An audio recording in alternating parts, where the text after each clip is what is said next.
बिस्मिल्लाहिर्रहमानिर्रहीम।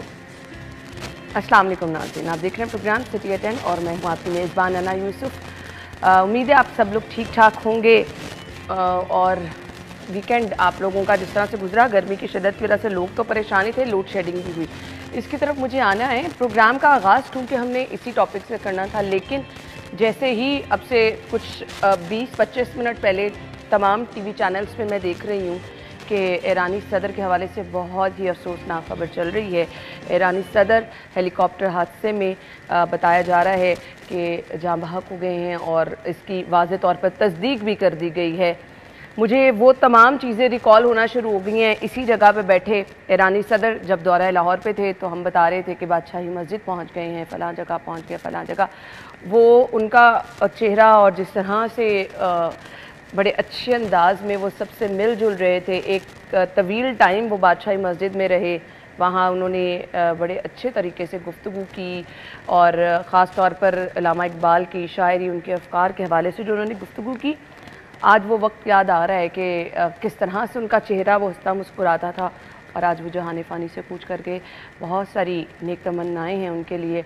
अल्लाह पाक उनकी अगली मंजिल जो है वो आसान करे। ये बस ज़िंदगी है जिसका कुछ पता नहीं कि कब जो है वो धोखा दे जाए और कब जो है आप अगले जहां चले जाएं।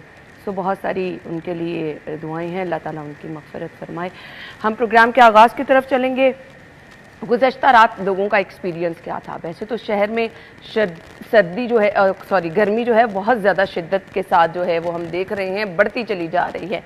सो आगे अब है भी यही सीज़न के शिद्दत तो गर्मी की होगी। स्कूल्स की छुट्टियों के हवाले से भी मैं ख़बर सुन रही हूँ जो कि जून के स्टार्ट से थी, अब वो अभी से कहा जा रहा है। बहुत सारे स्कूल मालिकान जो है इस पर रुकावट भी कर रहे हैं, लेकिन गर्मी बहुत ज़्यादा शदीद है और ऐसी शिद्दत में जब हम देख रहे हैं बहुत ज़्यादा इलाकों से ख़बर ये आ रही है कि लाइट मुसलसल जा रही है। अब रात का ये एक्सपीरियंस रहा कि 11 बजे के करीब हमारे अपने घर में लाइट गई और सुबह 4 बजे लाइट आई। सो मुख्तलिफ़ इलाकों में क्योंकि लोड बहुत ज़्यादा हो जाता है गर्मी की शिद्दत जैसे ही होती है, सो ट्रांसफार्मर जलने के वाक़यात, ट्रिपिंग के वाक़यात जो हैं वो रूनुमा हो रहे हैं। सो मौसम की सूरत हाल कैसी है और इसके साथ साथ आने वाले दिनों में मैक्सिमम जो है गर्मी की सूरत हाल क्या रहेगी, टेम्परेचर कितना रहेगा, आज की सूरत हाल क्या है, मौसम की सूरत हाल हमने आपको बतानी है। और बाहर इस वक्त हम देख रहे हैं चरिंद परिंद भी जो हैं वो जिस तरह से गर्म मौसम की वजह से नज़र आ रहे हैं। हर तरफ हम देख रहे हैं कि जिस तरह आसमान पर सब्ज़ा हमें नज़र आता है या चरिंद परिंद नज़र आते हैं, गर्मी से जहाँ इंसान जो है वो हमें मुरझाए चेहरे नज़र आ रहे हैं, वहीं पर चरिंद परिंद भी गर्मी की शिद्दत जो है वो बहुत ज़्यादा महसूस कर रहे हैं। इसके साथ साथ हीट वेव के खदशात जो हैं वो भी बताए जा रहे हैं और स्कूल्स जो बच्चे जा रहे हैं उनके लिए बहुत ज़्यादा जो है हम देख रहे हैं मौसम शिद्दत के साथ जो है उन पर असरअंदाज हो रहा है। और इसी सूरत हाल को देखते हुए ऐलान ये किया गया है कि बच्चों को छुट्टियां जो हैं वो जल्दी दे दी जाएंगी। अब जो बच्चे स्कूल जा रहे हैं उनके लिए ज़रूरी ये है कि जी पेरेंट्स के लिए ज़रूरी ये है कि ख़ास तौर पर बच्चों को गर्मी की शिद्दत से बचाने के लिए जो है पानी की बोतल साथ ज़रूर दें, पानी का इस्तेमाल ज़रूर करें। हम चलते हैं अपने रिपोर्टर्स की तरफ, जी उनसे आज की खबरें डिस्कस करेंगे। शाहिद सिप्रा साहब और अली साई साहब ने ज्वाइन किया। अस्सलाम वालेकुम, थैंक यू सो मच, बहुत बहुत शुक्रिया। गर्मी बढ़ती जा रही है, कोशिश ये थी कि हम कोमल से ये आगाज़ कर लें और बाहर गर्मी की शिद्दत जो है वो देखें, तो कोमल की तरफ तो हम चलेंगे। पहली खबर की तरफ चलते हैं जी। शहर में एक तो गर्मी बहुत ज़्यादा है और गुज़श्ता दिन का एक्सपीरियंस, संडे था, लोग समझते हैं कि छुट्टी का दिन है, सुकून से घर एंजॉय करेंगे, लाइट ही नहीं थी तो लोगों ने कैसे सुकून करना था। शाहिद सिप्रा साहब। बिस्मिल्लाहिर्रहमानिर्रहीम। देखिए जो रात गुजरी है वो तो national transmission and dispatch company का पावर ट्रांसफार्मर में आग लगी और जिस तरह आप अपने इंट्रो में खुद जिक्र कर रही हैं कि गर्मी की शिद्दत इस तरह है, तो ये अभी और भी इमलाक होंगी पावर सेक्टर की, जिसमें ट्रांसफार्मर्स का डैमेज होना, जो आपकी 11 kV 132 की लाइन है उनका ब्रेकडाउन्स का होना, ये तो हर साल गर्मी जब भी होगी इसी तरह होती है। और फिर उसके बाद जब मानसून की या वैसे बारिश पहली हो जाएगी तो वो 2 दिन मज़ीद क़यामत खेज़ जो हैं वो लोगों पर होंगे, क्योंकि पहली बारिश जब इतनी सारी गर्मी के बाद आती है तो सबसे पहले शरह क्या होती है, ट्रांसफार्मर डैमेजिंग की होती है, उसके बाद ब्रेकडाउन्स होते हैं। कल की हम जो जिक्र कर रहे हैं, जो आपको भी बड़ा हो रहा है क्योंकि आप भी उधर ही रहती हैं, आपका ससुराल भी उधर है, आपकी मेकअप आर्टिस्ट भी उधर ही रहती हैं, आपके प्रोड्यूसर भी उधर ही रहती हैं, वो सारे उधर ही, सब लोग उधर ही। सर नहीं गर्मी का बहुत ज़्यादा वो आपका, क्योंकि पूरा जो पैनल है वो वहीं पे रहता है। तो उसकी वजह क्या थी कि रात 11:30 बजे के करीब पावर ट्रांसफार्मर में आग लगी। नहीं, मैं अपने भी बता देता हूँ, कल मेरे घर भी 5 घंटे बिजली बंद रही है, लेकिन मैंने उसको क्यों बर्दाश्त किया है कि वो मेंटेनेंस पे था, पूरा ग्रिड बंद था, वो मेंटेनेंस कर रहे थे। सोच यही थी कि आने वाला कल, आप सुने ना, बात तो सुन ले, सर्दियों में कहा जाता है, मैं वही कह रहा हूँ ना, सर्दियों में क्यों नहीं की गई, मेंटेनेंस के नाम पर बिजली बंद की जाती है। सुने तो सही, यही क्वेश्चन मैंने जब उनसे कहा, उन्होंने कहा जी बीच में मैचेस आ गए थे, मैचेस में ये शटडाउन अप्रूव थी, मैचेस के क्रिकेट टीम्स की वजह से उन्होंने शटडाउन नहीं लेने दिया, इसलिए इसको यहाँ पे ट्रांसफर किया है, इस वजह से खामोश। आप सुन तो, अच्छा सुन तो लेना, मैं तो अपने ग्रिड की बात कर रहा हूँ ना, मैं तो अपने ग्रिड, आपकी तरफ अभी आना है, आपके जो लोग मुतासिर हुए हैं, लाखों कंज्यूमर्स हुए हैं, बंद रोड से लेकर लाखों कंज्यूमर, ये पूरा पैनल है इसका सबसे बड़ा मसला, वापडा डाउन तक और इधर गुलशन रावी, करतबा, मैकलोर रोड तक इसने हिट किया है, उधर से मोची गेट तक हिट किया है, सारी रात लोग नहीं क्योंकि ये जब बिजली नहीं होगी तो नहीं सोना था ना, यूपीएस थोड़ी देर चलोगा नहीं। अब आग लगी और उसके बाद हमारे यहाँ ये है कि कुछ 4-5 साल से हमारे यहाँ रिंग एक बन चुकी हुई है ट्रांसमिशन लाइंस की, कि अगर एक जगह पे फॉल्ट आता है तो दूसरी जगह पे उसको शिफ्ट करके लोड हम चला सकते हैं। ठीक है, हो सकता है कि आज अगर गर्मी की शिद्दत बढ़े और जिन इलाकों का ये पावर ट्रांसफार्मर जल गया है और एक की अभी टेस्टिंग जारी है, 2 पावर ट्रांसफार्मर निकले हैं, उनकी वजह से कहीं फोर्स लोड शेडिंग भी करना पड़े, मुमकिन है, क्योंकि लोड पे देखें तो कल जो लोड गुजरा या परसों जो लोड गुजरा, लाहौर इलेक्ट्रिक सप्लाई कंपनी के पास बिजली सरप्लस थी, इस्तेमाल करने वाला कोई नहीं था। व्यवस्था रोज वजीर जो पावर डिवीजन है उन्होंने खुद कहा कि 8% जो बिजली है वो कम इस्तेमाल हो रही है, या कारखाने बंद हुए हैं या इंडस्ट्री बंद हुई है, और उसका बहुत सारा इम्पैक्ट जो है वो आएगा। अब हम आ जाते हैं कि ट्रांसफार्मर डैमेज क्यों होता है। सबसे पहला फेलियर क्या है कि लेस्को के एम्प्लॉइज का है, आपका जो फीडर इंचार्ज है, जो लाइन मैन है, उसका ये फेलियर है, उसने लोड को बैलेंस नहीं किया, उसने ट्रांसफार्मर रखा, लाइन मैन पोल पे गया, उसने कनेक्शन कर दिए, किसी फेज पे ज़्यादा लोड आ गया, किसी पे कम आ गया, जब लोड बैलेंसिंग नहीं होगी तो अल्टीमेटली किसी एक फेज पे लोड पड़ेगा और ट्रांसफार्मर डैमेज हो जाएगा, या फिर डीफ्यूज़ उसका उड़ जाएगा और उसकी वजह से लोग मुतासिर होंगे।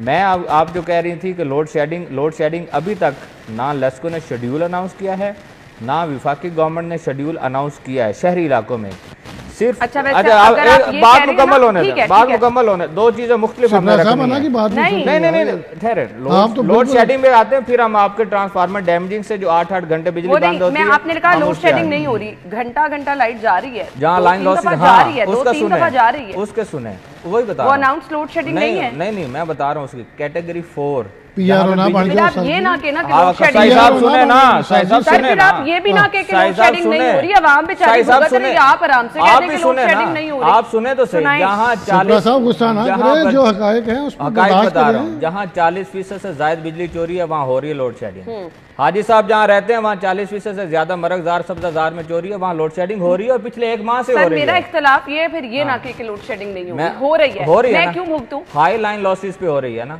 हाई लाइन लॉसेस पे हो रही है, गवर्नमेंट ने पॉलिसी बनाई है। आपके लाहौर शहर में वो कैटेगरी आपके वागा पे आती है, इस साइड पे काना वाली साइड पे आती है, उस साइड पे बंद रोड के अतराफ में आती है, इस साइड पे हम लोग शाहपुर क्रॉस करें, आगे मोलनवाल सुंदर की तरफ चले जाएं, यहाँ पे जो आपका अर्बन एरिया है वहाँ लोड शेडिंग नहीं है, क्योंकि लाइन लॉसेस जो है बिजली चोरी की शरह कम है 40% से, कोई 20% पे फीडर है, कोई 30% पे है, 40 और 50% वाले जो फीडर्स हैं वहाँ लोड शेडिंग, पूरे दिन में लोड शेडिंग 1 घंटा भी मेरे इलाके में लोड शेडिंग अभी नहीं हो रही, 1 घंटा लाइट भी नहीं जा रही। मैं आपको अपना फीडर भी बता देता हूँ, ग्रिड भी बता देता हूँ, कहीं से मैं मान लेती हूँ, आप कह रहे तो हो रही हो, साई साहब का भी नहीं हो रही, साई साहब जो मुझे तर्जमान का कह रहे हैं ना, ये लेस्को भी नहीं मानेंगे, भी हंस देंगे कि तर्जमान कह रहे हैं। साई साहब के नहीं हो रही, साई साहब के नहीं हो रही, हालांकि साई साहब का ग्रिड स्टेशन और फीडर वर्स्ट-तरीन है, सबसे बोसीदा सिस्टम है, आपका पुराना 35-40 साल पुराना है, थोड़ी सी बारिश होनी है फीडर बंद हो जाना है।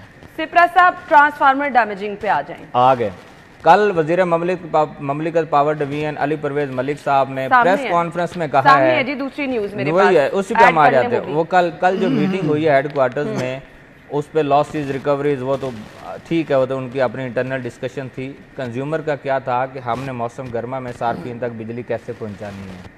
लेस्को में क्या है कि ट्रॉली ट्रांसफार्मर एक SOP के मुताबिक तो मौजूद है कि ट्रॉली ट्रांसफार्मर हो, आपका किसी इलाके में ट्रांसफार्मर डैमेज हुआ 3 से 4 घंटे में उसको रिप्लेस करें और फिर 24 आवर्स में उसको उतारें और नया ट्रांसफार्मर रखें। हमारे यहाँ ऐसा नहीं होता। अच्छा, ट्रॉली लगी है तो 15-15, 20-20 दिन, महीना लगी है। हाँ, उस गली बंद उसने की हुई है तो उसने की हुई है। हाँ। फिर सबसे बढ़ के अभी से आपके जो सब डिवीजन हैं वो वर्कशॉप का मंजर पेश कर रही हैं। वहाँ ट्रांसफार्मर्स को इलीगल तरीके से मुरम्मत किया जा रहा है। अच्छा, एक और चीज है, नाकिस तरीके से मुरम्मत किया जा रहा है। सर तुसी थोड़े थल्ले आयो, सियासतदान लग रहे हो, थोड़ी तकरीर काट करो। ये बात बताएं कि ये जो ट्रांसफार्मर खराब हो जाते हैं तो उसमें जो वो लोगों को कहते हैं कि आप ये पैसे दें और आपको 1 दिन में लगा देते हैं। मैंने बहुत सारी 2 किस्म के होते हैं सही साहब, मैं आपको बता देता हूँ। एक होता है इंडिपेंडेंट, आपकी हाउसिंग सोसाइटीज होती हैं। इंडिपेंडेंट हाउसिंग सोसाइटी यार साढ़े को पिंड तो सिपरा साहब जब भी ट्रांसफार्मर खराब होता है हम उनको पैसे देते हैं, वो ठीक करके लगा जाते हैं। वो गैपको में है ना। आप लेस्को की बात करें, हमें से लेस्को का पूछें। डेविस रोड पर लिए पैसे। शाहिद सिप्रा साहब एक बात, अब मुझे सिर्फ ये बता दें कि आगे ये ट्रांसफार्मर खराब होने के वाकयात रूनुमा होते रहेंगे क्योंकि लोड ज्यादा होगा, गर्मी की शिद्दत बढ़ेगी। लेस्को के पास उस तरह की शरह के मुताबिक ट्रांसफार्मर्स नहीं हैं। फिर सबसे बड़ा मसला हमारा क्या है कि हमने जो दफ्तर में आम मैकेनिक को बुला के बनवाना है, उससे लॉसेस तो अपनी जगह, लेकिन वो बनता है नाकिस मटेरियल से बना, दोबारा सिस्टम में लगा, फिर लोड पड़ा, फिर फट गया। तो आपको याद होगा कि गुज़श्ता साल कई ऐसे इलाके थे जहाँ 30-30, 40-40 घंटे ट्रांसफार्मर डैमेजिंग से बिजली बंद रही कोई सुनता नहीं है। और इस वक्त भी जो मौसम जिस तरह चल रहा है और गर्मी की शिद्दत जिस तरह चल रही है, इस तरह ट्रांसफार्मर डैमेजिंग के वाक़यात बढ़ेंगे और हम लोग लेस्को से ये तवक्को करें कि हम बर वक्त सप्लाई देगी, ये नामुमकिन है। मौजूदा हालात में नामुमकिन है। और सार्फिन को इस तो फिर हमें क्या फ़ायदा हुआ कि लेस्को के पास बिजली भी है, लेस्को के पास तमाम इशू बिजली के वाले से कोई नहीं। आपका ट्रांसफार्मर जल गया, आपका ट्रांसफार्मर ठीक करने कोई नहीं आ रहा, आप सारी रात वैसे ही बैठे रहे लाइट के बगैर, क्या फ़ायदा हुआ मुझे बता दें। आवाम ने तो फिर इसी तरह भुगतना है, बिल भी अच्छे खासे पे करने हैं। और जिन इलाकों में बिजली चोरी हो रही है वहाँ पर वैसे वो लोग रात के टाइम ट्रांसफार्मर जल गया, दिन के टाइम वैसे वो लोड शेडिंग का ट्रांसफार्मर के डिपेंडेंट नहीं हो तो सीधे कुंडे ला नहीं। ये ट्रांसफार्मर चेंज करने के वाले से कोई SOP लाजमी होना चाहिए। ब्रेक ले लेते हैं। तो आपको बताया है SOP, लेकिन उस पे इंप्लीमेंट नहीं। मैं ब्रेक के बाद आपको डिस्कस करती हूँ कि इतने बहुत सीधा ट्रांसफार्मर है, इनको कोई चेंज करने का, इनकी कोई हालत जाके चेक करने का कि ये इस काबिल है भी कि नहीं लोड उठा सके, कोई तो तरीके का। अच्छा जी, ये भी सूरत हाल डिस्कस करेंगे और इसके बाद हमने बाहर के मौसम की सूरत हाल भी देख रही है जो कि बहुत ज़रूरी है। बाहर निकल रहे हैं जो लोग, सर ढांप के निकले, पानी का इस्तेमाल बहुत ज़्यादा करें। ब्रेक के बाद आते हैं तो डिस्कस करते हैं, हमारे साथ ही रहिएगा।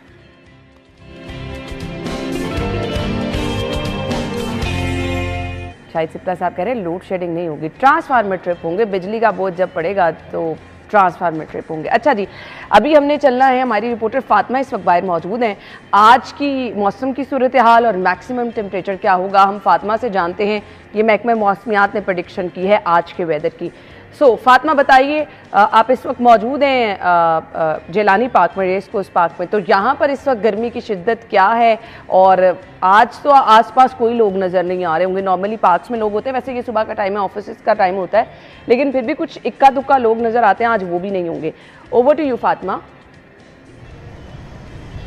जी बिल्कुल है ना, शहर लाहौर का मौसम जैसे कि आप बता ही रही थी कि इस वक्त मैं जिलानी पार्क में मौजूद हूँ, लेकिन यहाँ पे इक्का दुक्का लोग भी नहीं है क्योंकि गर्मी जो है वो अपना जालिमाना जोर दिखा रहा है। इतनी तपिश शहर लाहौर में है कि गुज़िश्ता छुट्टी का रोज़ था, छुट्टी के रोज़ भी लोग तफरीही मकामात का रुख करते हैं, बिल्कुल भी वहाँ रश नहीं था लोगों का क्योंकि गर्मी ने अपना जोर अचानक ही मई के महीने में कुछ यूँ पकड़ लिया कि शहरी भी खासे निढाल हो गए हैं। सूरज आग बरसा रहा है, इस वक्त आप देख भी रहे होंगे कि चुभन भरी धूप पड़ रही है, एक जगह खड़े होना मुहाल हो गया है। इस कदर जो है अगर हम तफरीही मकामात में भी आते हैं तो छाँव वहाँ भी हमें ढूंढनी पड़ती है, इतनी धूप शहर लाहौर में फैल गई है। दर्जा हरारत जो है इस वक्त शहर लाहौर में 38 डिग्री सेंटीग्रेड तो रिकॉर्ड किया जा रहा है, लेकिन महसूस 41 डिग्री सेंटीग्रेड है, जिसमें गर्मी बहुत ज़्यादा महसूस की जा रही है।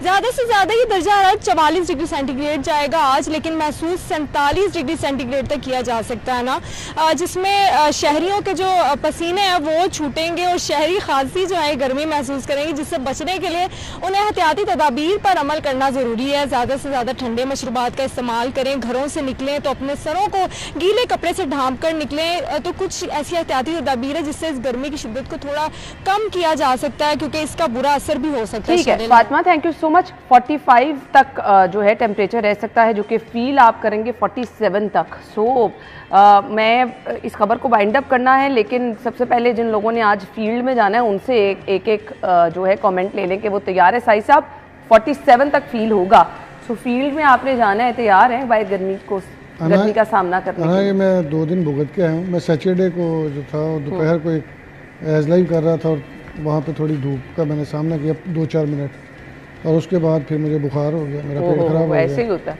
और ये मेरा ख्याल है जितनी भी आपके हिफाजती इकदाम हैं उनको अडॉप्ट जरूर करें। ये टेंशन नहीं हुई धूप में रंग काला हो जाएगा?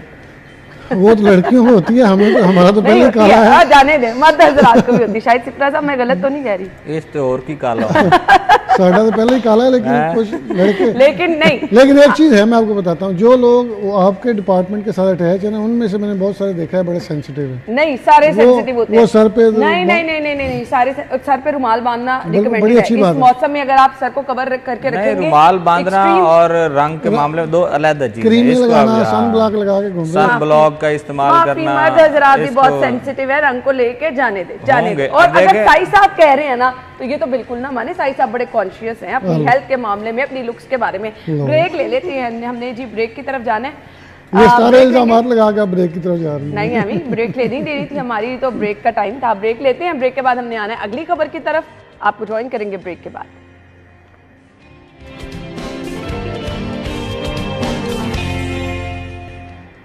Welcome back. खबर ये है, पासपोर्ट ऑफिस से एजेंट माफिया गायब, कतारें ना, गैर ज़रूरी इंतज़ार।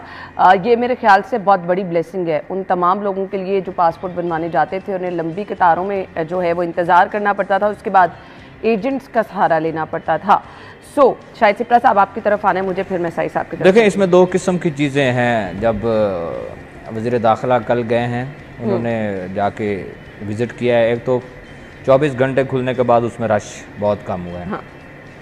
दूसरा यह था कि एजेंट माफिया जिस तरह राज करता था, गलियों में से गुजरना मुश्किल होता था। अतराफ का जितना एरिया था वहाँ थड़े बनाए गए थे, दुकानें बनी हुई थी, वो मिसवार की गई, ठिकाने तोड़े गए। उसके बाद ये सारी चीज़ें हैं। लोग तो अपनी जगह पर थे कि उनको पासपोर्ट बनाने में 2-4 घंटे 5 घंटे लग रहे हैं। जो रिहायशी थे उनको बड़ी मुश्किल थी कि उनके गेट के सामने जनाब बैठे हुए हैं, उनके दरवाज़ों के सामने बैठे हुए हैं, ना कोई सिक्योरिटी ना प्राइवेसी, वो सारा इशू था।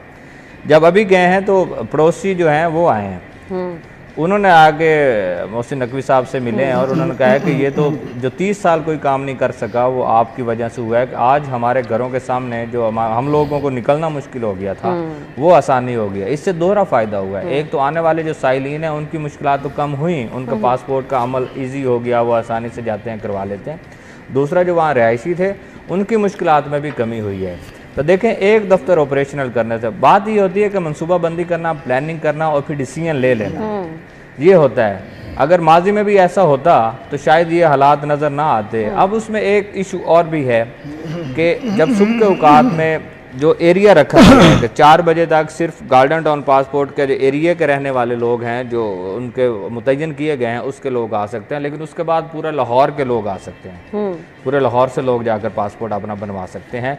तो रूटीन के दिनों में जो लोग हैं वो बड़ी तादाद में जा रहे हैं। जो 800-900 टोकन था वो 1400-1500 पे चला गया है 24 घंटे में। तो मेरा ख्याल में माजी में कभी देखा था कि इस तरह की सहूलत दी हो और इस तरह से किसी ने जाकर खुद पासपोर्ट ऑफिस का दौरा किया और हालात देखे? ना, ये देखें, ये काम है सियासी लोगों के, उनको समझ नहीं आती। इस पे खर्चा भी कोई नहीं होता, इस पे फंड्स भी कोई इस्तेमाल नहीं होने, इसमें आपकी जो रिप्यूट है वो बिल्ट होनी और ज़्यादा एनर्जी भी वेस्ट नहीं होती। आपने बस जाना और आपका सियासी कैरियर जो है वो मज़ीद बेहतर होना है, मुस्तहकम होना है। लेकिन अनफॉर्चुनेटली यहाँ पे सियासी लोग उस तरह काम नहीं कर रहे जिस तरह मोहसिन नकवी साहब ने किया है। आप देखें कि मैं कल मेरा ख्याल नादरा में भी विजिट किया है, उन्हीं का एक मुलाजिम बता रहा था रात को ना उसकी मेरी मुलाकात हुई। उसने कहा अभी तो नहीं आना साहब ने। मैं कहा ये तो मुझे नहीं पता, लेकिन वो कह रहा था कि नादरा में भी चीज़ें जो हैं वो बिल्कुल स्मूथ हो गई हैं। सही। मसला ये है कि अगर आपने एक डेडिकेशन से काम करते हैं, लोगों को फैसिलिटेट करना चाहते हैं, तो ये छोटी छोटी चीज़ें हैं, इनको वही एजेंट माफिया जो 30 सालों से नहीं हटा था, तो 1-2 विज़िट में वो सारे के सारे वहाँ से गायब कर दिए गए हैं, उनको वहाँ से फारग कर दिया गया है। लोगों को भी सहूलत मिल गई, वहाँ पे जो लोग जा रहे थे उनको रास्ते में लोग तंग करते थे।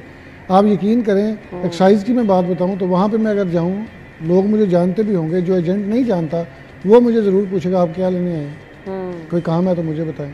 सही। इस तरह कल्चर जो है वो हमारे दफातर में डेवलप हुआ है, जहाँ पे आपकी पब्लिक डीलिंग है।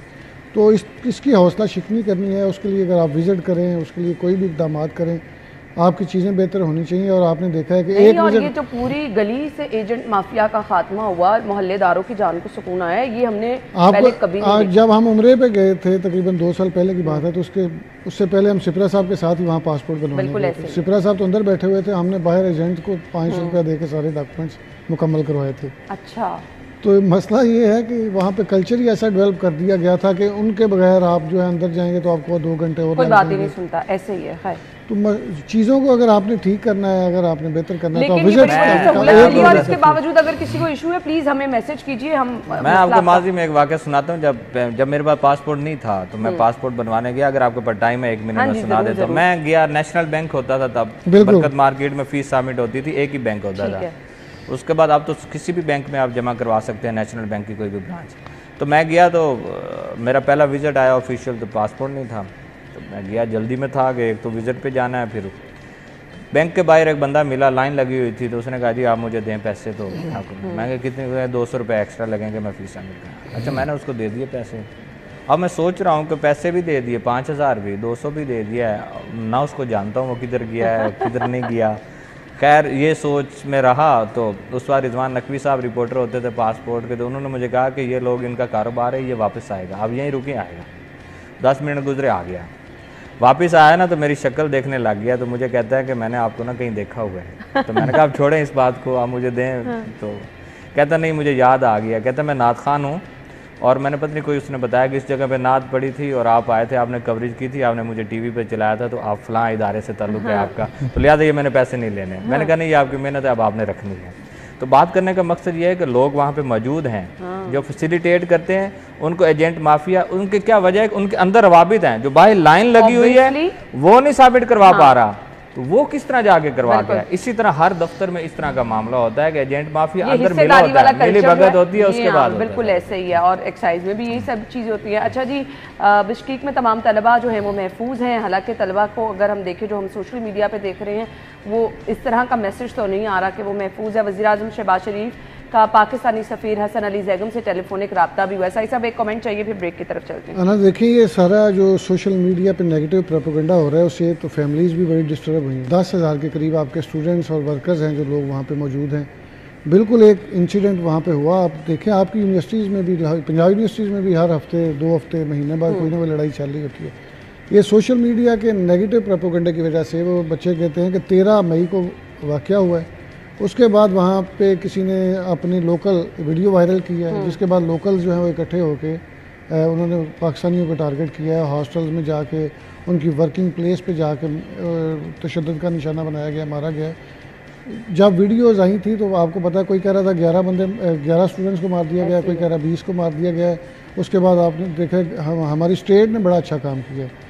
गवर्नमेंट ने फौरी तौर पे तमाम चीज़ों को टेकअप किया, वहाँ पर फैसिलिटेशन सेंटर बनाया, अपनी हेल्पलाइंस दी, और जितने भी लोग अभी तक वहाँ से आ रहे हैं, जो भी उन्होंने कहा अपनी मर्ज़ी से यहाँ पे आना चाहता है आए, आके उनको यहाँ पे खाना भी दिया जाता है। अगर किसी को इमदाद, वो तिब्बी इमदाद की ज़रूरत है, वो भी मुहैया की जा रही है, और उनके घरों तक छोड़ के आया जा रहा है। आप देखें, आपकी हर फ्लाइट को किसी न किसी वज़ीर ने वेलकम किया है। तो अभी तक जो हालात हैं वो कंट्रोल में है, चूँकि हमारी जो वज़ीर ख़ारजा और नायब वज़ीर आला हैं इसाक डार साहब और अमीर मकाम ने जाना था, तो उस गवर्नमेंट ने कहा कि आप बेफिक्र हो जाएं, मामला जो है वो कंट्रोल में है, आपके आने की ज़रूरत नहीं है। तो मेरा ख्याल है हालात कुछ बेहतर हैं, लेकिन सोशल मीडिया का जो नेगेटिव प्रोपेगेंडा है, सोशल मीडिया पर हमें सूरत हाल बिल्कुल मुख्तलिफ नज़र आती है। अल्लाह ताला से दुआ है कि हालात मज़ीद बेहतर हों। ब्रेक होगी, ब्रेक के बाद ज्वाइन करेंगे हमारे साथ। रहिए।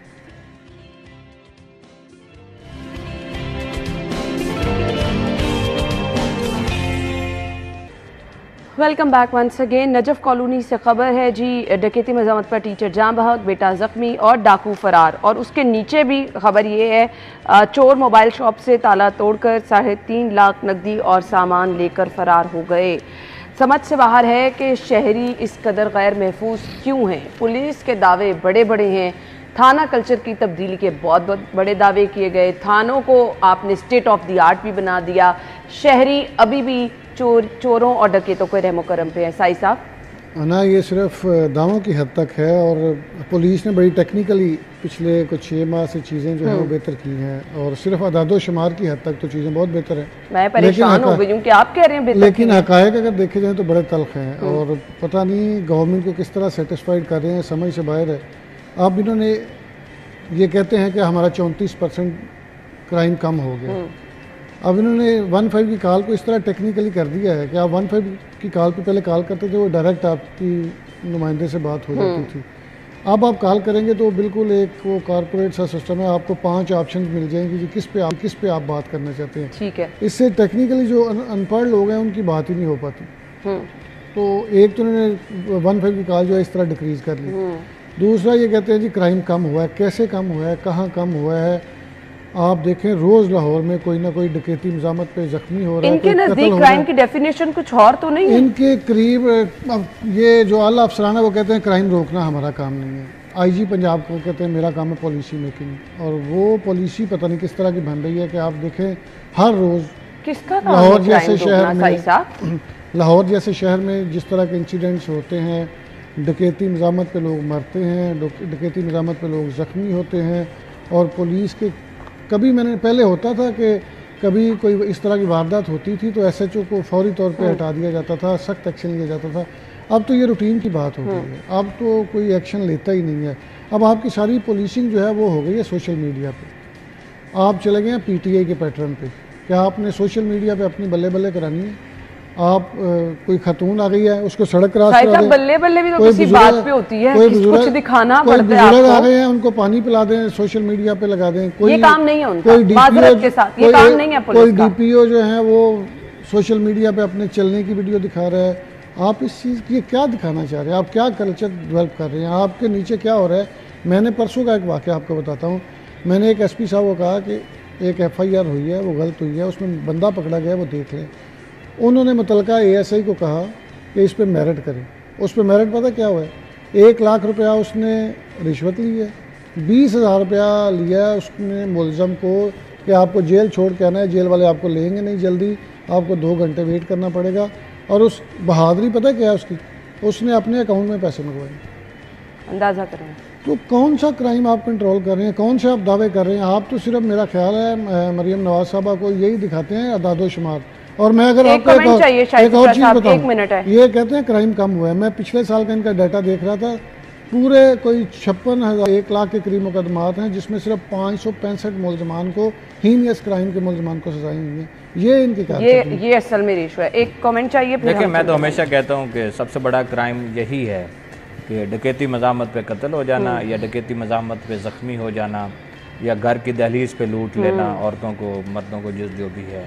तो ऐसे में क्राइम जिस तरह सही साहब कह रहे हैं, अच्छा ये ऐसा होता है कि ये डकैती बड़ी मुश्किल से मुकदमा दर्ज होता है। सही साहब बीट करते हैं, उनको ज्यादा अंदाजा, लेकिन कुछ जानने वाले लोग हैं वो बताते हैं, वो कहते हैं उनकी कोशिश होती है चोरी कर दें, कुछ और तरीके से नौसरबाजी कर दें। इस वाला जो मुलज़म था जिसने पुलिस वालों को शहीद किया था, वो जो दहशतगर्द था, उसके अभी इन्होंने गलत पर्चा दर्ज किया। Thank you so much Sai साहब, बहुत बहुत शुक्रिया। आप लोगों के वकीली हेडलाइंस के बाद आते हैं। Welcome back once again. Program के इस हिस्से में बहुत ही अहम टॉपिक पे गुफ्तगू करने वाले हैं। अहम मैं इसलिए कह रही हूँ, बराह रास्त आपकी सेहत का सवाल है। आपकी सेहत का सवाल इसलिए कि हम हमेशा से बहुत ज़्यादा कंसर्न रहते हैं सेहत सहूलियात को लेके, सेहत के हवाले से आपके इश्यूज़ को लेकर, क्योंकि हम चाहते हैं कि तमाम लोग जो अस्पतालों में जाएं उन्हें फौरी तौर पर तमाम तिबी सहूलियात मिले। और इसके लिए हमें पंजाब हुकूमत भी एक्टिव नज़र आ रही है, हमारे जो वज़राए सेहत है वो भी एक्टिव नज़र आ रहे हैं। अभी जो सेहत सहूलियात को लेकर बड़े बड़े इकदाम उठाए गए, जिसमें क्लिनिक ऑन व्हील और फील्ड हॉस्पिटल और इसके साथ साथ अस्पतालों में अद्वियात की फराहमी के हवाले से, और फिर अभी जो रिसेंटली टेटनस के इंजेक्शन के हवाले से हमने इशू सुना, उस पर जो रिएक्शन आया उस पर भी बात होगी। साथ ही साथ नवाज शरीफ कैंसर हॉस्पिटल कब तक बन जाएगा, आवाम को कब सेहत सहूलियात जो है, ये बड़े बड़े इश्यूज जो हैं आवाम के कब हल होंगे, और फिर इसके साथ साथ अस्पतालों में जो रश बढ़ता जा रहा है, नए हॉस्पिटल का क़याम भी वक्ती अहम ज़रूरत है। इस पर बात करने के लिए सूबाई वज़ीर सेहत ख़वाजा इमरान नज़ीर साहब हमें ज्वाइन कर चुके हैं प्रोग्राम में, उन्हें वेलकम करेंगे। अस्सलाम वालेकुम sir. Thank you so much, बहुत बहुत शुक्रिया। खासी एक्टिव आजकल नज़र आ रहे हैं और आपने तो जैसे ठान ली है कि आवाम को सेहत के हवाले से तमाम सहूलियात प्रोवाइड करके ही रहना है। सो अभी तक जो इनिशिएटिव लिए गए हैं महकमा सेहत की जानिब से, पंजाब हुकूमत की जानिब से, आप लोगों की जानिब से, ज़रूर इस पर रोशनी डालिएगा। फर्स्ट ऑफ ऑल तो ये है कि हम आदत से मजबूर हैं। हमारी आदत है कि हम जब भी आते हैं हम काम करते हैं, और आपको और आपका और हमारा सिटी 42 का जो मेरा रिश्ता ताल्लुक है वो किसी तारुफ का मोहताज नहीं। लोग मुझे आज भी सिटी 42 का पार्टी समझते हैं और इसमें कोई शक नहीं कि मैं सिटी फैमिली का पार्ट भी हूँ। अल्हम्दुलिल्लाह पिछले दौर में भी आए थे तो प्रोग्राम्स पे प्रोग्राम्स करके गए थे, बेहतरीन खिदमात करके गए थे, और फिर आने वालों ने, हम यहाँ मोहसिन स्पीड की बात करते हैं, शहबाज स्पीड की बात करते हैं, अब मरियम स्पीड अब शुरू हो गई है, लेकिन दरमियान में एक रिवर्स स्पीड शुरू हो गई थी। उस रिवर्स स्पीड ने जो पाकिस्तान का बेड़ा गर्क किया है और ख़ासकर हेल्थ सेक्टर का बेड़ा गर्क किया है, मुझे दुख होता है कि आज हमें वहाँ से शुरू करना पड़ा है जहाँ से शायद हम 2014-15 में शुरू किया था। तो बहरहाल इस दुख में नहीं पड़ते, अब इसका इलाज करना है। तो मरियम नवाज साहब के आते ही, उससे पहले मोहसिन नकवी साहब ने माशाल्लाह एक साल भरपूर परफॉर्म किया और वो जो रिवर्स गेयर था उसको न्यूट्रल तक लाने में अपना बुनियादी किरदार जो है अदा किया। और मैं उनकी अगर खिदमात को खराज तहसीन पेश ना करूँ तो इंतहाई कंजूसी होगी। और उसके बाद मरियम नवाज साहबा का चूँकि अपने चचा शहबाज शरीफ साहब की स्पीड के साथ कंपैरिजन था, फिर मोहसिन भाई ने इतना काम किया था, तो ओबियसली वो मेंटली पहले से प्रिपेयर थी और तैयार थी कि मैंने आते ही जो है ना 5वां गेयर लगाना है। तो अल्हम्दुलिल्लाह उन्होंने 5वां गेयर लगाया है। और 2 माह और चंद दिन की हुकूमत, 2 माह और चंद दिन की अब तक की हुकूमत में तो लोग जो है वो मुश्किल से अपने मामलात को सीधे कर रहे होते हैं, लेकिन अल्लाह के फजलो करम से मरियम नवाज साहबा की कायदाना सलाहितों की वजह से और मेरा और सलमान भाई का और अली जान का जो एक हमारी ट्रायका है, इस ट्रायका की और पूरी टीम की मेहनत की वजह से आज हम जो है वो दर्जनों प्रोग्राम्स पे काम कर रहे हैं। और आपके सामने क्लिनिक ऑन व्हील्स में दानेमल में आ चुका है। हमने वादा किया था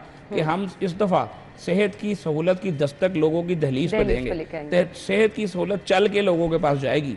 तो अल्लाह के फजल से मोबाइल फील्ड हॉस्पिटल्स आपने देखे, 32 मोबाइल फील्ड हॉस्पिटल्स इस वक्त जो हैं पंजाब के तूल अर्ज़ में, और एक अभी हमारे केपी के भाइयों के पास गया हुआ था, क्योंकि उस हुकूमत के पास सियासत के अलावा बाकी चीज़ों के लिए टाइम नहीं है। तो जो पेशावर के बारिशों से मुतासरा लोग थे, मेयर पेशावर की दरख्वास्त पे मैं खुद गया, उनके लिए इमदादी सामान लेके मरियम नवाज साहबा ने भेजा, और फिर हम एक मोबाइल फील्ड हॉस्पिटल उनके पास छोड़ के आए जो 2 हफ्ते उनके पास रहा, और हज़ारों पेशेंट्स जो हैं अल्लाह के फजल से फ्री ऑफ कॉस्ट उससे फैज़याब हुए। इस वक्त भी पंजाब के हर ज़िले में मोबाइल फील्ड हॉस्पिटल जो है रोज़ाना की बुनियाद पर हज़ारों लोगों को अल्हम्दुलिल्लाह सेहत की ना सिर्फ सहूलियात पहुँचा रहा है, एक्सरे उसके अंदर हो रहे हैं, लेबॉर्ट्री टेस्ट उसके अंदर हो रहे हैं, गायनी की फैसिलिटीज़ उसके अंदर हो रही हैं, ECG भी उसके अंदर लोगों की हो रही है, और बेसिक जो नेसेसिटीज़ हैं, जो सहूलियात हैं, उनको उनके दरवाजे पर अल्लाह के फजल से मिल रही हैं। और जो अर्बन स्लम एरियाज़ हैं उनके लिए आपने देखा कि क्लिनिक्स ऑन व्हील का जो प्रोजेक्ट है, इसमें डॉक्टर है, इसमें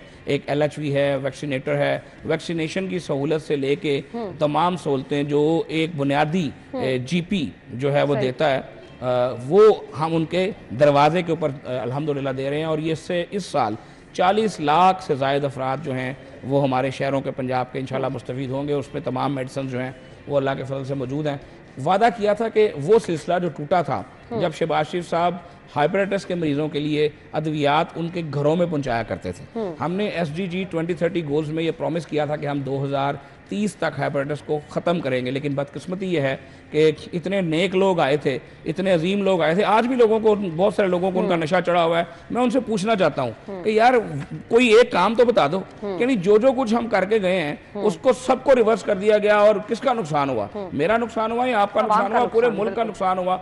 वो हाइपरटाइटिस के मरीज जो आज सेहतयाब हो चुके होते, पता नहीं उनमें से कितने फोत हो गए होंगे अद्वियात ना मिलने से, उनका इलाज ना होने से पता नहीं क्या गुजरी होगी। आज अल्हम्दुलिल्लाह 2 महीने के अंदर अंदर मरियम साहबा ने हाइपरटाइटिस की, TB की और कार्डिक की जो दिल के मरीज़ हैं उनकी अद्वियात अल्लाह के फजलो करम से उनके घरों में पहुंचाने का सिलसिला जो है वो शुरू कर दिया। और आपने देखा कि TCS के थ्रू हम लोग खुद भी गए और हमने खुद भी देखा उस मुशाहिदे को। आज लाइनों में नहीं लगना पड़ रहा दवाइयाँ लेने के लिए, आज घर में बैठे मिल रही हैं। और ये होता है अवामी हुकूमत का मामला। ये नहीं होता कि सिर्फ जलसे करें, नारे लगाएं, लोगों को चोर कहें, किसी को अंदर करने की बात करें और लोगों को सुनहरे ख्वाब दिखा के 4.5 साल बेड़ा गर्क करते रहे, ऊपर करप्शन के खिलाफ बात करो और नीचे लूटने की इंतहा की हो। अपने घर में जो मासूम बच्चियां रखी हों वो भी लोगों को लूटती हों और लूट के फरार हो जाती हों बाहर। तो पाकिस्तान का बड़ा नुकसान हो गया। अब पाकिस्तान को ना नफरत चाहिए, अब ना पाकिस्तान को इंतशार चाहिए, अब पाकिस्तान को सुकून चाहिए, चैन चाहिए। लोगों को महंगाई से जो है वो थोड़ी सी मैं समझता हूँ कि फरागत चाहिए। और अभी जैसे पेट्रोल की कीमत में कमी हुई है, अल्हम्दुलिल्लाह रोटी की कीमत में कमी हुई है जो बेसिक चीज़ है, वीट की कीमत में, गंदम की कीमत में, जो आटे की कीमत में कमी हुई है। बहुत सारी चीज़ें ऐसी हैं जो भी पाइपलाइन में हैं। इंशाल्लाह ताला बहुत काम करना है, बहुत काम करने की ज़रूरत है। वादा एक ही है ना कि इंशाल्लाह मरियम नवाज़ साहबा जो ख्वाब लेकर आई हैं वो नवाज शरीफ की बेटी है। और नवाज शरीफ वो शख्स है, आज भी पंजाब का कोई मंसूबा उठा लें, यहाँ उसकी ग्राउंड ब्रेकिंग नवाज शरीफ ने की होगी, यहाँ उसकी इनॉग्रेशन नवाज शरीफ ने की होगी। और किसी का कोई मंसूबा नहीं है। वो सुना है कि 2-3 मदर एंड चाइल्ड के अस्पतालों के ड्राफ्ट तैयार किए थे, उन्हीं पे सारे 5 साल सियासत हुई और वो भी ना तक बिल्डिंगें तक मुकम्मल नहीं कर सके 4.5-5 साल की उम्र। बिल्कुल ऐसे ही है। खालिद साहब, अभी हमने हिफाजती टीकों का प्रोग्राम देखा, उसके लिए खुसूसी तौर पे कैंपेन शुरू की गई। मेरे ख्याल से टाइम टू टाइम कैंपेन और फिर चिल्ड्रन हॉस्पिटल के हवाले से भी मैं गुफ्तगू करना चाहूँगी। वहाँ पर भी बहुत ज़्यादा प्रेशर है, सो कुछ वहाँ पे बेहतरी लाना भी वक्त की अहम ज़रूरत है। क्या प्लान है? देखें मोहसिन भाई, अपने दौर में माशाल्लाह हमारे जो टीचिंग हॉस्पिटल्स हैं उनकी रिवैम्पिंग का प्रोग्राम स्टार्ट करके गए थे। बहुत सारे लोगों ने उस पर बड़ा शिकवा किया, गिला किया। लेकिन देखें, जब आपको एक बड़ा इंटरवेंशन करना होता है उसके लिए आपको थोड़ी सी हिम्मत करनी पड़ती है। जब टीचिंग अस्पताल की रिवैम्पिंग का आपकी बात करते हैं तो टीचिंग अस्पताल का जो बहुत बड़ा प्रोसेस है वो उसको थोड़ा सा मैं समझता हूँ कि झटका लगता है। रोज़ाना की बुनियाद पर जो उसमें हज़ारों मरीज़ आते हैं उनकी आमदरफ्त में थोड़ी सी दुश्वारी होती है। जब आप कोई वार्ड रेनोवेट करने लगते हैं तो बहरहाल आप उस वार्ड की सर्विसेज को आपको बंद करना पड़ता है, कहीं और शिफ्ट करना पड़ता है और उसमें प्रॉब्लम्स तो आती हैं। तो वक्ती तौर पे प्रॉब्लम ज़रूर आई, लेकिन अब रिवैम्पिंग की जो स्पीड है उसको अल्हम्दुलिल्लाह तेज़ कर दिया गया है। जो फंडिंग के इशूज़ थे वो सारे रिजॉल्व कर दिए गए हैं और बड़ी स्पीड से रिवैम्पिंग जो है ये जारी है। चिल्ड्रन हॉस्पिटल की आपने बात की, मैं यकीन करें कि जितना फ़ख्र करूँ अपने इन तमाम डॉक्टर्स के ऊपर, अपने उन तमाम लोगों के ऊपर, आज भी हमारा लाहौर का जो चिल्ड्रन हॉस्पिटल है वो KP से लेके बलोचिस्तान तक के पेशेंट्स को कैटर करता है। आज़ाद कश्मीर से वहाँ पेशेंट्स आते हैं, तो उसका एक ट्रस्ट बिल्डिंग हुई है, एक बड़ा नाम बना हुआ है। जैसे मेयो अस्पताल आपका, जिसको मदर ऑफ हॉस्पिटल्स कहते हैं। हम लाख बुराइयां और कीड़े निकाल लें, क्योंकि हमारी बीइंग नेशन आदत है, हम कीड़े ज़्यादा निकालते हैं। तारीफ करना तो हमने सीखा ही नहीं है। हम अपने मौसनों को परवाह ही नहीं करते, उनके बस नुक्स ढूंढते रहते हैं। और जो शख्स हमें पसंद हो, चाहे वो बेड़ा ही गर्क कर दे, फिर भी हम उसके नशे में मुब्तला रहते हैं। तो ये हमारी कौम का प्रॉब्लम है। तो बताने का मकसद ये है कि अल्हम्दुलिल्लाह डे बाय डे चीज़ों को बेहतर कर रहे हैं। जहाँ पर रश कम करने की बात है, हम चिल्ड्रन हॉस्पिटल्स जो हैं, ऐसे हॉस्पिटल्स मज़ीद, जो मरियम साहबा ने बात की, मरियम साहबा ने जो पहले दिन बात की थी मेडिकल सिटीज़ की, मेडिकल सिटीज़ से उनकी मुराद ये है, उनकी ख्वाहिश ये है कि तमाम ज़िले अस्पताल जो डिस्ट्रिक्ट हॉस्पिटल्स हैं वो इस काबिल हो जाएं कि ज़िले से बाहर ना आना पड़े। सही। उस वक्त तक, जब तक अल्लाह ना करे कोई बहुत बड़ा मसला हो कि जिसके लिए कोई बहुत बड़ी स्पेशलिटी चाहिए। अदरवाइज पंजाब के हर गरीब, हर मजदूर, हर किसान को उसके अपने ज़िले में सेहत की तमाम सहूलियात पहुँचाई जाएँ। उसमें हम सिटी स्कैन हम ऑलरेडी पिछले दौर में काफ़ी हद तक लगा गए थे, अब हम MRIs जो हैं वो प्रोवाइड कर रहे हैं। हमने जो अपने मोबाइल सिस्टम्स किए हैं इनमें हमने अल्ट्रासाउंड को बहुत फोकस किया है। हमने उन तमाम मशीन्स को हम फोकस करने की बात करें। अब जैसे नवाज शरीफ कैंसर केयर अस्पताल की आपने भी बात की, सरकार की सतह पे कैंसर का कोई हॉस्पिटल नहीं था, इसी वजह से बहुत सारे लोगों ने इसका मुझे डिटेल में आपसे प्लान पूछना, मुझे ब्रेक का कहा जा रहा है। सो नवाज शरीफ कैंसर हॉस्पिटल की तरफ भी आएंगे, इसके साथ साथ अद्वियात के हवाले से जो हमें पिछले दिनों खबरें आती रही कि जी टेटनस का इंजेक्शन नहीं है, कॉन्ट्रास्ट इंजेक्शन नहीं है और जो बुनियादी मेडिसिन है उनकी किल्लत है, उस पर मैं खालिद साहब से ज़रूर बात करूंगी। ब्रेक होगी, ब्रेक के बाद आपको ज्वाइन करते हैं, हमारे साथ रहिए।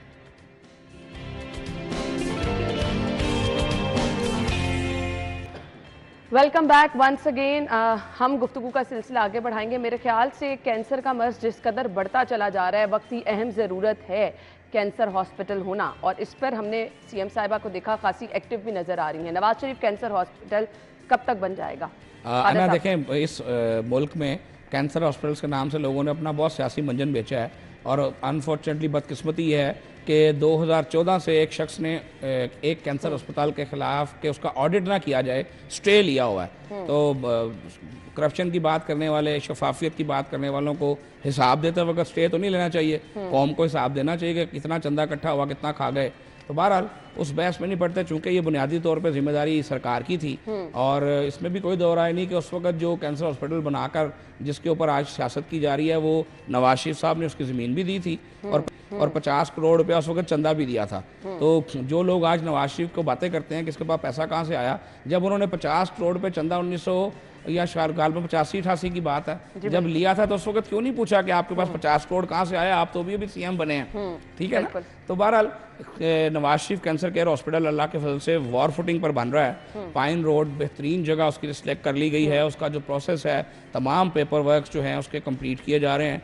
इंशाल्लाह बहुत जल्दी उसकी कंस्ट्रक्शन का आगाज़ होगा, और मुझे बड़ी उम्मीद है कि 2025 के आखिर से पहले इंशाल्लाह वहाँ पर लोगों की आमदोरफ्त पेशेंट्स की शुरू हो जाएगी, और जो उसको फुली फंक्शनल करना है, जो उसका क्योंकि मास्टर मनसूबा है, तो 2 साल के अंदर अंदर हम अल्लाह के फजल से उसको बनाकर चलाकर दिखाएंगे। और 2 साल मैंने जो बात की है बहुत कम अरसा है, लेकिन मरीम नवाज साहबा का जितना उसके ऊपर फोकस है, ख्वाजा सलमान रफ़ीक साहब में, अली जान साहब, दीगर लोग जो आईडैप उसको बना रहा है, कैप्टन शामीर इंतहाई बेहतरीन अफसर हैं, जो हमारे सेक्रेटरी CNW हैं और मिनिस्टर CNW हैं, दोनों बड़े बेहतरीन लोग हैं, और स्पीड जो है इन तमाम का तोरा इम्तियाज़ है। सुहेल की मैं बात कर रहा हूँ, और इसी तरह मैं भरत साहब की बात कर रहा हूँ। तो मैं ये समझता हूँ कि इस वक्त जो टीम सारी मिली हुई है, वो सारी टीम ऐसी है जो एनर्जेटिक है और काम करने पे बिलीव करती है। हमारा पूरा इरादा है कि इंशाल्लाह 2025 जो है वो खुशखबरियों से भरा हुआ साल हो पंजाब के लोगों के लिए, और जो पंजाब के लोगों को सालों साल अजियत तकलीफ बर्दाश्त करना पड़ी, अब इंशाल्लाह ताला उनको नहीं करना पड़ेगी। जिस तरह PKLI एक स्टेट ऑफ द आर्ट मनसूबा शहबाज शरीफ साहब का था, और उसको बाद में सियासत की नज़र कर दिया गया, बुग़्ज़ की नज़र कर दिया गया, और मसनद अदलिया पे बैठे एक शख्स ने अपनी ज़ाती अना की तस्कीन के लिए पंजाब के करोड़ों आवाम की ज़िंदगियों से खेला। अगर PKLI को उस वक्त डिस्टर्ब ना किया जाता, तो आज जिस स्पीड से वहाँ लोगों का इलाज हो रहा है, रोज़ाना की बुनियाद पर वहाँ ट्रांसप्लांट भी होते हैं, लोगों को नई ज़िंदगी मिलती है, और आज उस अस्पताल को जाकर देखें, यूरोप और अमेरिका का स्टैंडर्ड जो है, मैं समझता हूँ उससे ज़्यादा PKLI का अल्लाह के फजल से स्टैंडर्ड है। इसी तरह से इंशाल्लाह ताला हम Nawaz Sharif cancer care hospital को स्टेट ऑफ द आर्ट बनाएंगे, और एशिया में इतनी बेस्ट कैंसर फैसिलिटी अल्लाह के फजल से नहीं होगी जो हम आपको इंशाल्लाह अगले साल बना कर। हम दुआ गो हैं कि जल्द ये चीज़ें जो हैं वो हमें ग्राउंड पर नजर आएँ, ताकि आवाम को सहूलत मिल सके। अद्वियात की किल्लत ख्वाजा साहब बहुत बड़ा इशू है, टेटनस का इंजेक्शन, कॉन्ट्रास्ट इंजेक्शन, फिर ये सिचुएशन भी वो होती है कि मरीज़ बेचारा परेशान हुआ होता है। ये अभी हमने देखा टेटनस पे जो बहुत ज़बरदस्त तरीके से आपने एक्शन लिया, ज़रूरत है इन चीज़ों की। देखिए ना, जितनी भी मेडिसिन की किल्लत हुई है, चूँकि बेसिकली ये ड्रैप जो है इसकी ज़िम्मेदार है फेडरल गवर्नमेंट, इसकी ज़िम्मेदार होती है, लेकिन चूँकि पंजाब हमारी डोमेन है, तो मैंने फौरी तौर पे, जब मुझे पहले पता चला कि वेंटोलिन इनहेलर नहीं मिल रहा, तो मैंने फौरी तौर पे कंपनियों को कहा कि अपने मालकान को या नुमाइंदगान को लाहौर भेजें। विद इन नो टाइम वो लोग लाहौर आए। मैंने कहा जी एयरलिफ्ट करें, जहाँ से मर्जी मंगाएं, आप जिम्मेदार हैं लोगों की सेहत की सहूलत के। आपने अगर एक चीज़ यहाँ बेचनी है तो उसको अवेलेबल रखें। तो आप बिलीव करें 48 घंटे के अंदर अंदर हमने पूरे पंजाब के बड़ी बड़ी फार्मेसीज पे ये फ्लेक्सिस लगवा दी कि जिसको नहीं मिल रहा वो इस नंबर पर रब्ता करे, उसको मिलेगा। हमारे अस्पतालों में अल्हम्दुलिल्लाह किसी मेडिसिन की कोई किल्लत नहीं है। टेटनस भी हमारे पास वाफर मौजूद है, बकाया इंसुलिन भी हमारे पास वाफर मौजूद है। हाँ, ओपन मार्केट में कुछ चीज़ों की किल्लत हुई थी, उसको फिर हमने जो है जैसे जैसे हमें पता चलता गया, हर चीज़ जो है, किसी को हमने 24 घंटे में रिड्रेस किया, किसी को हमने 48 आवर में रिड्रेस किया, मैक्सिमम 72 आवर में हमने रिड्रेस किया। और टेटनस जो है मैंने 48 घंटे का वक्त दिया था। मैं कंपनियों का भी शुक्रगुजार हूँ, अपनी हेल्थ जो ड्रग टीम है, मेरे DG ड्रग जो हैं सुहेल साहब, मेरे CDC जो हैं अजहर जमाल सलीमी, उन्होंने बहुत मेहनत की है, उनकी पूरी टीम ने। और PQCB के तमाम अरकान का मैं शुक्रगुजार हूँ जिन्होंने मेरे साथ जो है मिल के इस पर ताउन किया और हमने 48 घंटे से कम वक्त में टेटनस का जो इंजेक्शन है उसको कराची से एयरलिफ्ट कराया और अल्हम्दुलिल्लाह पंजाब में इस वक्त टेटनस का इंजेक्शन हर जगह पर मौजूद है। बाकाया जहाँ अस्पतालों की अद्वियात का तल्लुक है, आपको पता है कि जो 400 अरब का मंजन बेचा गया था हेल्थ कार्ड का, उसमें अस्पतालों में सुई धागे से लेके अद्वियात तक सब गायब हो गया था और सब इंश्योरेंस कंपनियों की नज़र हो रहा था और प्राइवेट अस्पतालों की चांदी हो रही थी। हमने आकर उस सिस्टम को जो है वो ठीक किया है। लोग कहते हैं जी हेल्थ कार्ड को बंद कर दिया गया, बिल्कुल हेल्थ कार्ड बंद नहीं हुआ। हेल्थ कार्ड के अंदर जो ड्रामेबाजियाँ थी, जो ऐसे अस्पताल जो इस काबिल नहीं थे कि उसके ऊपर उनको इनरोल किया जाए, उनको बंद किया गया है। हेल्थ कार्ड बिल्कुल चल रहा है। कोई शख्स भी हेल्थ कार्ड पे जाके सरकारी अस्पतालों में या जो रेगुलर प्राइवेट अस्पताल है जो एनलिस्ट है उनसे जाके अपना इलाज करा सकता है। हमने उसमें जो चेंज लेकर आ रहे हैं, हम चाह रहे हैं कि हेल्थ कार्ड के ऊपर ये ना हो कि भाई आपके पास ये 6 लाख है या 10 लाख है। अब बीमारी पूछ के तो नहीं आती कि मैं 6 लाख में ठीक हो जाऊंगी या 10 लाख में ठीक हो जाऊंगी। तो हम ये चाहते हैं कि जिस गरीब मजदूर किसान को वो मिले, उसका प्रीमियम गवर्नमेंट ऑफ पंजाब अदा करे, उसकी तमाम चीज़ें उस पर कवर हों। अल्लाह माफ़ करे, उसको अगर ट्रांसप्लांट भी कराना हो तो हेल्थ कार्ड पे ही हो, चाहे वो 1 करोड़ रुपए का हो चाहे 1.25 करोड़ रुपए का हो। और उसके साथ साथ मुझे ये पूछना है, ये कहाँ का इंसाफ है कि अगर मुझे जो है आप हेल्थ कार्ड दे रहे हैं, मेरा प्रीमियम भी गवर्नमेंट दे रही है, एक गरीब आदमी का प्रीमियम भी गवर्नमेंट दे रही है, तो भाई क्यों मुझे अपना प्रीमियम खुद देना चाहिए? ये क्या तरीकाकार है कि मेरा प्रीमियम जो है वो भी हुकूमत पंजाब दे, जो अमीर लोग हैं उनका प्रीमियम भी दिया जा रहा है, गरीब का भी दिया जा रहा है। तो ये निज़ाम जो है वो मुनासिब नहीं है। हमें अपने गरीब का, अपने सफ़ेद पोश का ख्याल करना है, बकाया लोग अपना प्रीमियम दें और अपना इलाज करवाएं। और जो मेडिसिन की बात जिस पर आपने शुरू की थी, हमने अल्हम्दुलिल्लाह आते साथ ही मरियम साहबा का हुक्म था कि एमरजेंसी में 100% अद्वियात फौरी फ्री मिलनी चाहिए। आज अल्लाह के फजल से इन्हीं 2 महीने के अंदर अंदर तमाम मेडिसिन जो हैं वो अल्लाह के फजल से एमरजेंसी में अवेलेबल कर दी गई हैं। OPD में जो है वो 80% से ज़ायद मेडिसिन जो हैं वो इस वक्त अवेलेबल हैं और बकाया मेडिसिन भी जो है वो भी 80-85-90% के करीब जो है वो अल्लाह के फजल से अवेलेबल हैं। जो 1 या 2 आइटम्स बाज़ दफ़ा शॉर्टेज होती है, नहीं होती, या कोई ऊपर नीचे चीज़ें होती रहती हैं, लेकिन हमारे पास जो हमारा मराका है, जो TCS का वेयर हाउस है, वहाँ बल्क में अल्हम्दुलिल्लाह मेडिसिन मौजूद हैं। हमारा जो गुलबर्ग का वेयर हाउस है, बल्क में मेडिसिन मौजूद हैं। रोज़ाना की बुनियाद पर ट्रक्स जो हैं वो डिलीवर हो रहे हैं अस्पतालों को। तमाम अस्पतालों की मेडिसिन हम इंशाल्लाह अगले 2-3 रोज़ में लेकर जाएंगे। चीफ मिनिस्टर साहबा को मराका भी विज़िट कराएंगे, उनको मेडिसिन की डिलीवरी का जो है वो तरीकाकार भी दिखाएंगे। बताने का मकसद ये है कि जो खराबियाँ थी हम उनको जंगी बुनियादों पर एड्रेस कर रहे हैं। हम जाग के नींद को कम करके काम कर रहे हैं और हम किसी पे एहसान नहीं कर रहे। हम अपने शौक से इस फील्ड में आए हुए हैं, लेकिन मकसद ये है, कहना ये है कि लोगों को भी ये चीज़ देखनी चाहिए कि जो लोग आते हैं और आपकी खिदमत करते हैं और दिन रात आपके लिए करते हैं, और एक शख्स आता है सिर्फ आपको झूठे ख्वाब दिखाता है, सुहाने सपने दिखाता है, जो हो रहा है वो नजर भी आवाम को आ रहा है और आवाम उसके मोतरिफ भी हैं। बस मुझे आपसे एक छोटा सा मैसेज चाहिए लाहौरियों के लिए। देखें, लाहौरियों को मैं सिर्फ इतना कहना चाहूँगा कि प्लीज़ अपनी हुकूमत को इसलिए कामयाब बनाएं कि हम आपके इश्यूज़ को रिजॉल्व करें। ये शहर लाहौर कल भी अल्हम्दुलिल्लाह हमने बनाया था, आज भी इंशाल्लाह इसको हम मिलकर बना रहे हैं। और लाहौरियों से ये वादा है कि लाहौरियों की सेहत के जो मामलात हैं उनके लिए दिन रात एक करेंगे। और अल्लाह के फजल करम से, अल्लाह को हाजिर जान के ये बात कह रहा हूँ, दिन रात मेहनत करेंगे और आपकी ज़िंदगी को आसान बनाने के लिए जो कर सकते हैं मरियम नवाज़ की क़यादत में करके दिखाएंगे इंशाल्लाह। Thank you so much Khalid साहब। हम दुआ गो हैं कि इसमें अल्लाह ताला आपके लिए आसानियाँ पैदा करे। ब्रेक के बाद आपको ज्वाइन करते हैं, हमारे साथ रहिएगा।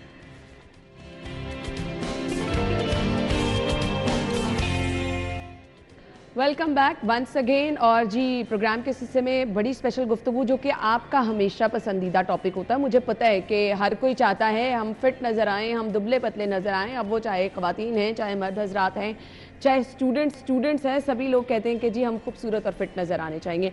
अच्छा, गर्मियों में अब इसके लिए अच्छे खासे लोग जो हैं वो एफर्ट करने से परेशान होते हैं। आजकल जितनी शदीद गर्मी है तो सब लोग कहते हैं कि ज़्यादा मेहनत भी ना करनी पड़ेगी और वेट भी हमारा जो है वो ज़्यादा ना बढ़े। अब इसके लिए आपको करना क्या है, ये मैं बताने वाली। हमेशा हम एक्सपर्ट्स की राय लेते हैं क्योंकि बड़ा सेंसिटिव मामला है।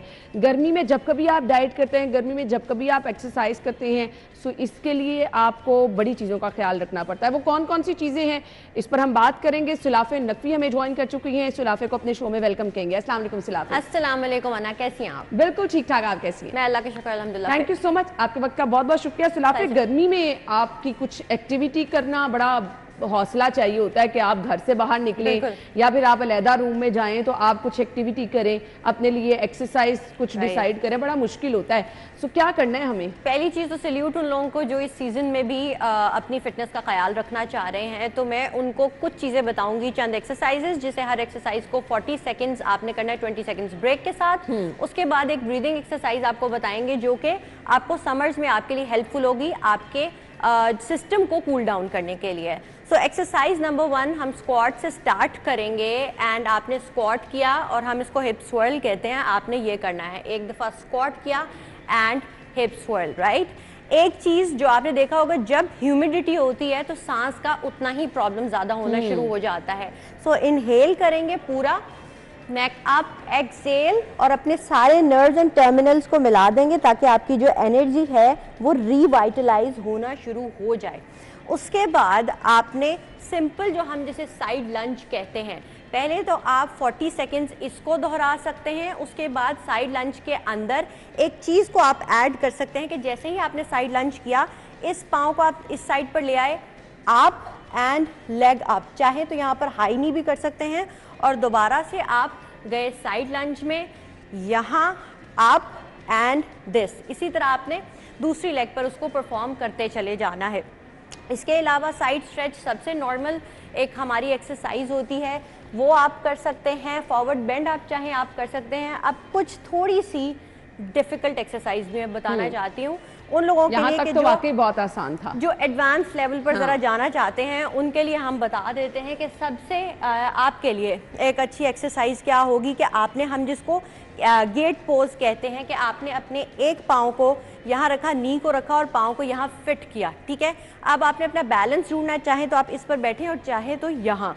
उसके बाद आपने क्रंच करना है, बैलेंस करना है, वापस आना है, क्रंच करना है 10 टाइम्स। आपने इसका क्रंच करने के बाद अपने हाथ को यहाँ रखा, बैलेंस किया एंड लेग को रेज करेंगे, हाथ को यहाँ रख के 10 टाइम्स। आपने ये चीज करनी है और आपको खुद महसूस होगा जो लव हैंडल्स, हम जिसको मफिन टॉप, नाम बहुत प्यारे हैं लेकिन फैट है, तो वो भी एक तो उससे टारगेट होगा, इनर थाई आपकी जो है वो टारगेट होगी, जो ज्यादातर लोग कहते हैं उसमें गैप नहीं है, वो चीज़। और साथ ही साथ आप यहीं पर इसको रखते हुए या तो आप ट्रायंगल पोज को इस तरह ट्राई करें ताकि आपका बैलेंस बने। कितनी देर स्टे करना है इस पे? इसमें आपने 30 सेकंड से 40 सेकंड तक आप इसमें स्टे करेंगे। हर एक्सरसाइज के बाद आप ब्रेक ले सकते हैं, और स्पेशली गर्मी है तो उसमें मैं आपको कहूंगी कि आपने इस चीज़ का ख्याल रखना है। अब हम कई दफ़ा बताते थे पिजन पोज, बहुत सारे लोगों ने कहा घुटनों में दर्द होता है, तो आसान क्या करना है, हाफ पिजन। आपने सिर्फ यहाँ पर साइड स्ट्रेच करनी है आराम से, और 30 सेकंड या 40 सेकंड्स का होल्ड करना है, बट वार्म अप किया हो। कोई भी एक्सरसाइज आप करें, आपने वार्म अप करना है। अब जैसा लव हैंडल, बेली फैट, ये वाला प्रॉब्लम हमेशा रहता है, विंटर्स हो, समर्स हो। एक चीज़ जो ख़वातीन के लिए भी स्पेशली मैं कहती हूँ कि उनके रिप्रोडक्टिव ऑर्गन्स के लिए भी बहुत इंपॉर्टेंट, इसे हम कहते हैं सर्कल्स। आपने ये सर्कल्स करने हैं, और ये आपने तकरीबन 10 सर्कल्स एक साइड पे, 10 दूसरी साइड पे करने, और 10 सेकंड्स का ब्रेक लेके आप आगे ट्विस्ट करें। अगर आप खाने से पहले ट्विस्ट की एक्सरसाइज करते हैं तो ये आपकी बॉडी से टॉक्सिन्स को निकालता है, तो आपने इसलिए ट्विस्ट की एक्सरसाइज की। स्लो भी आप इसको कर सकते हैं, और आपने तकरीबन इसको 40 सेकंड्स तक दोहराया या 1 मिनट तक दोहराया। खाने से पहले कर रहे हैं तो आप इसको 1 मिनट तक कर सकते हैं। खाने के बाद आपने फिर भी ब्रेक तकरीबन 1-2 घंटा देना होता है। उसके बाद जैसे हम ब्रीदिंग की बात कर रहे थे, उसे शीतली प्राणायाम कहते हैं, यानी कि कूलिंग ब्रेथ। उसमें करना क्या होता है, सारे हम हंस रहे होते हैं उसको करते हुए, आपकी ट्यूब टंग हम जिसको बोलते हैं, आपने उसमें सांस खींचना है,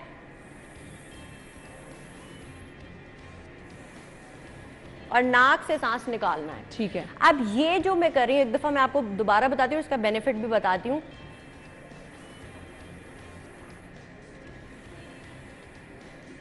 ये ब्रीदिंग आपने 5 मिनट से स्टार्ट करना है और 10 मिनट तक आप इसकी प्रैक्टिस करेंगे। अना, कैन यू बिलीव, ये हाई ब्लड प्रेशर अगर हो उसको लोअर करेगा, आपको बुखार है तब आपका टेम्परेचर कम करेगा, गर्मी बहुत लग रही है, डिहाइड्रेशन हुई है, उसको कम करेगा, और आपके बॉडी में जो इम्बैलेंस आया है पानी का उसको बैलेंस करेगा। और जब हम पानी की बात करते हैं तो एक मुद्रा मैं आप लोगों को बता देती हूँ कि आपने अपने थंब और आपने अपनी पिंकी फिंगर को यहाँ पर इस तरह से मिला कर रखना है तो आप मेडिटेट करें, inhale from your nose and exhale through your mouth. ये फायर है और ये वाटर है। अब ये होता है कि इससे आपका बॉडी का जो वाटर है, जो जरूरत है जिसको, वो बैलेंस हो जाएगा। अगर तो आपको डिहाइड्रेशन या बॉडी टेम्परेचर आपका बहुत ज्यादा राइज हो गया, जो कि आगे आने वाले वेदर में आपको इस चीज का चैलेंज होगा, ठीक है। तो आप ये कर सकते हैं, शीतली प्राणायाम कर सकते हैं, एक्सरसाइजेस कर सकते हैं और फिट रह सकते हैं। जबरदस्त, thank you so much Sulafe, आपने तो बहुत ही आपने बता दिया कि आपने वेट भी कम कैसे करना है और गर्मी से आपने किस तरह महफूज रहना है। बड़ी जबरदस्त चीजें आपने हमें बता दी। थैंक यू सो मच, आपके वक्त का बहुत बहुत शुक्रिया। इसी के साथ ही प्रोग्राम का वक्त इख्तिताम को पहुंचा है। आप अपना ख्याल रखिएगा, हमें इजाजत दीजिए, अल्लाह हाफिज।